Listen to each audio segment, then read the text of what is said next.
Sir ये 5 मंजिली इमारत जो कल धराशायी हो गई है, जिसमें तकरीबन 2 से 3 आदमी डेड हो चुके हैं, ये आप क्षेत्र के बहुत बड़े समाजसेवी को क्या कहेंगे? देखिए, जब से ये घटना हुई है तब से पूरी विधानसभा के पूरी दिल्ली सदमे में है। हम लोग रात से लगातार प्रयास कर रहे हैं कि जो विक्टिम है उनके साथ हम खड़े हो, और जो उनकी पेरेंट्स थे वो ऐसे ही बैठे हुए थे, रो रहे थे, करा रहे थे। कोई प्रशासन का उनको पूछ नहीं रहा था, प्रॉपर उनको गाइडलाइन नहीं मिल रही थी, उनका पेशेंट कहाँ जा रहा है उनको कुछ नहीं पता था। हम लोग गए, उनको हॉस्पिटल पहुंचाया, उनको पर्सनली पहले बुराड़ी हॉस्पिटल में लेके गए, उसके बाद उनको ट्रॉमा सेंटर छोड़ा। यहाँ का जो सिस्टम है, जो प्रशासन है, चाहे वो दिल्ली पुलिस हो, चाहे कोई एनडीआरएफ हो, कोई उनके पास इन्फॉर्मेशन नहीं थी कि कौन सा पेशेंट कहाँ जा रहा है। ऐसे में जब हम आगे बढ़ रहे हैं, उनकी हेल्प कर रहे हैं, तो भी ये लोग देखिए दरवाजा यहाँ पे लगा दिया है। तो ये लोग प्रॉपर एक तो अपनी जिम्मेदारी नहीं निभा रहे, दूसरा हम अगर कोशिश कर रहे हैं कि खड़े हो, तो ये लोग हमें भी रोक रहे हैं।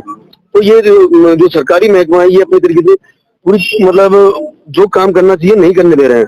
और अगर हम जैसे समाज सेवी लोग पेशेंट की और पेरेंट्स की उनकी मदद करना चाह रहे हैं, तो उसमें भी वो अड़चन डाल रहे हैं। हमारा देखिए प्रयास ये है कि जो दुखद घटना हो गई है उसको तो उसमें तो अभी बाद में बात करेंगे, लेकिन जो उनके पेशेंट हैं और जो पेरेंट्स हैं उनको प्रॉपर गाइडलाइन मिले। इन्होंने क्यों एक हेल्पलाइन हेल्प डेस्क क्यों नहीं बनाया?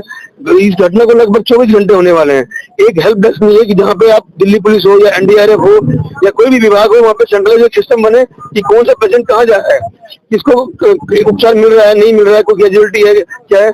एक प्रॉपर हेल्प डेस्क यहाँ पे होना चाहिए था, लेकिन अब तक कुछ नहीं बनाया गया है।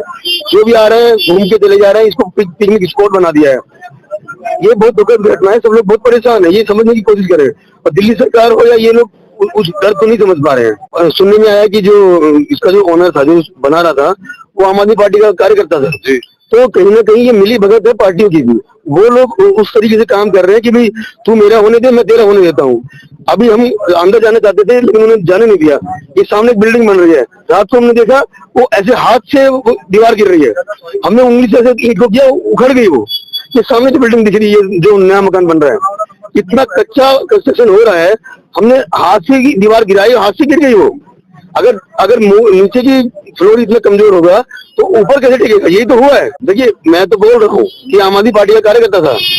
अगर वो हिम्मत कहाँ से आती है? हिम्मत आती है सिस्टम से। जब आपके साथ पुलिस हो, जब आपके साथ सरकार हो, तो आपके अंदर हिम्मत आती है। अब जब हिम्मत आएगी तो आप उसका बेनिफिट लोगे, उसका फायदा उठाओगे, और जब फायदा उठाओगे तो लोगों को नुकसान करोगे।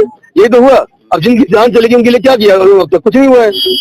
मैं तो मांग करता हूँ कि जिनकी जान गई, कम से कम 20-20 लाख रुपए मिलना चाहिए। अगर आप सरकारी नौकर तो 1 करोड़ रुपए दे सकते हो, तो जो आम आदमी है उसको 20 लाख रुपए क्यों नहीं दे सकते आप? मैं तो कह रहा हूँ कि जो उनके पेरेंट्स है उनके लिए कुछ भी नहीं है, हेल्प डेस्क नहीं बनाया गया अब तक। तो ये बहुत दुखद बात है कि बिल्कुल लापरवाही हो रही है। हम जब गए तो एक माँ, उसकी एक बेटी और उसका एक शायद दामाद, वो रो रहे थे वहां पे बैठ के, कोई सुन नहीं रहा था उनकी। फिर हम गए वहां पे, उनको पानी वानी पिलाया, उनसे पूछा कि आपका क्या है, तो उन्होंने बोला हमारे बच्चे थे। तो उनको पता लगा कि भी इनके कुछ लोग निकल गए हैं। उसके बाद उनको हॉस्पिटल लेके गए, वहां पे सारे लोग नहीं थे तो उनको ट्रॉमा सेंटर लेके गए।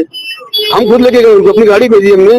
तो हमने तो अपना प्रयास किया, लेकिन जो महकमा है, कह रहे हैं हजारों लोग यहाँ पे काम कर रहे हैं, उनकी मदद कर रहे हैं, उनके लिए कोई कुछ नहीं कर रहा था। देखिए, ये जो बिल्डिंग गिरी है, इसमें कहीं ना कहीं जो विधायक की गलत नीतियां है वो बहुत जवाबदेह है। पिछले 10 साल में बुराड़ी विधानसभा से एक भी जल निकासी का कोई कार्य नहीं किया गया। अगर जल निकासी होगी तो हमारे जो ऊपरी परत है वो सूखी रहेगी। अब कहीं ना कहीं हमारा पूरे सबके घर दलदल में बने हुए हैं, पानी का स्तर बहुत ऊपर है, सबके आसपास पानी भरा हुआ है, किसी की बिल्डिंग कभी नहीं गिर सकती है। तो अगर ये जल निकासी का प्रॉपर इंतजाम करते हैं तो ऊपर की जो परत है उसमें पानी की कम रहता है। अब क्या है कि पानी लबालब भरा हुआ, कीचड़ में बिल्डिंगें खड़ी हुई है।